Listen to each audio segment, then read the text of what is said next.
சகோதரர் பக்தசிங் அவர்களின் ஊழியத்திலிருந்து விடாய் துணிக்கேற்ற வார்த்தைகள். மார்ச் மாதம் 13ஆம் தேதி.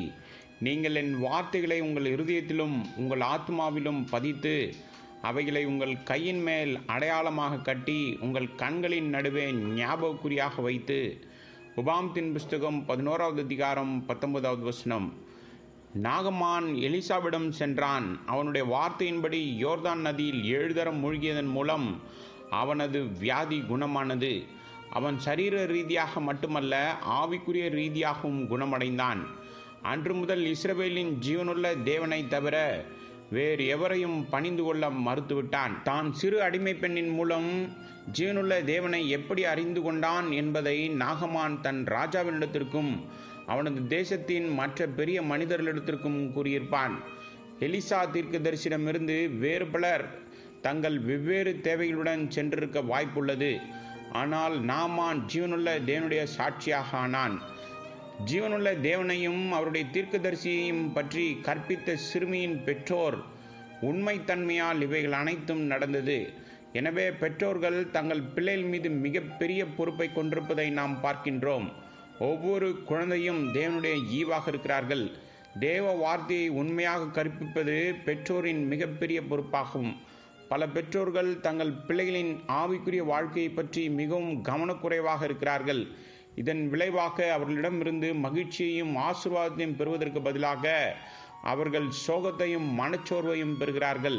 மேலும் இவர்கள் பல சோக கண்ணீரை சிந்த வேண்டியதாக இருக்கிறது. பிள்ளைகள் வழி தவறி சென்றால் பெரிய அளவில் அது பெற்றோரின் தவறாகும். அவர்கள் தங்கள் ஆவிக்குரிய பொறுப்பில் அலட்சியமாகவும் கவனக்குறைவாகவும் இருக்கிறார்கள் என்ற அர்த்தம். அவர்கள் பிள்ளைகளின் சரீர தேவைகளை ஏராளமாக வழங்கியிருக்கலாம்.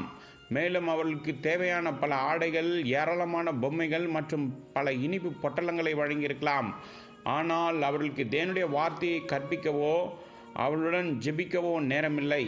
அவர்கள் மற்ற காரியங்களில் மிகவும் அலுவலாக இருந்து இப்போது தங்கள் அலட்சியத்திற்கு அதிக விலைகளை கொடுக்கிறார்கள்.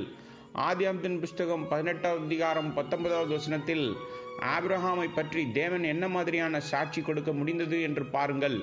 கர்த்தர் ஆபிரகாமுக்கு சொன்னதை நிறைவேற்றும்படியாய் அவன் தன் பிள்ளைகளுக்கும் தனக்கு பின்வரும் வீட்டாருக்கும் நீங்கள் நீதியையும் நியாயத்தையும் செய்து கர்த்தருடைய வழியை காத்து நடவுங்கள் என்று கட்டளையிடுவான் என்பதை அறிந்திருக்கிறேன் என்றார். உங்களுடைய சாட்சி என்ன? உங்களுடைய உயர்கல்வி அல்லது எத்தனை பல்கலைக்கழகங்களில் பட்டம் உள்ளது என்பதை தேவன் அறிய விரும்பவில்லை. உங்கள் மனைவி மற்றும் பிள்ளைகளுடன் நீங்கள் தேவனுடைய வார்த்தையோடு எவ்வளவு நேரம் செலவிடுகிறீர்கள் என்பதை அவர் அறிய விரும்புகிறார். தேவன் ஆபிரகாம் தனது பிள்ளைகளுக்கான கடமையில் உண்மையுள்ளவராக இருப்பதை கண்டபோது அவர் அவனை பற்றி சொன்னதை நினைவு கூறுவதாக கூறினார். பெற்றோர்கள் தங்கள் பங்கை செய்யும் போது தேவனும் அவருடைய பங்கை செய்வார். நமக்கான வாக்குறுதிகள் அனைத்தையும் தேவன் நிறைவேற்றுவார்.